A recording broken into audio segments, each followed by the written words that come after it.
بسم اللہ الرحمن الرحیم۔ شروع کرتا ہوں اللہ کے نام سے جو بڑا مہربان اور نہایت رحم والا ہے۔ آج کی اس ویڈیو میں ہم کچھ سبا کا موضوعات آپ کی خدمت میں پیش کریں گے۔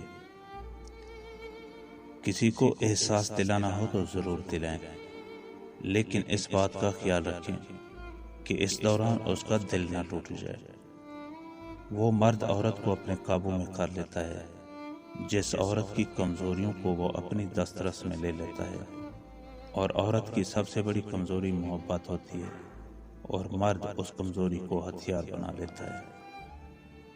97% عورتیں نادان ہوتی ہیں کیونکہ حسن کی پہلی صفت ہی نادانی ہے۔ کسی کے دل میں اترنے کے لیے سیڑھی کی نہیں بلکہ اچھے اخلاق کی ضرورت ہوتی ہے۔ مرد کو عورت کا مثالی جذبہ اور حسن متاثر کرتے ہیں۔ عورت کے پاس یہی دو ہتھیار ہوتے ہیں جن کا استعمال کر کے وہ اپنا من پسند مرد حاصل کر لیتی ہے۔ وقت، موسم اور لوگ سب کی ایک سی فطرت ہوتی ہے۔ کب کون اور کہاں بدل جائیں کچھ پتہ نہیں چلتا۔ جب تمہارے رشتہ دار تمہارے خلاف بولنے لگ جائیں تو سمجھ جانا کہ تم کامیابی کی طرف گامزن ہو۔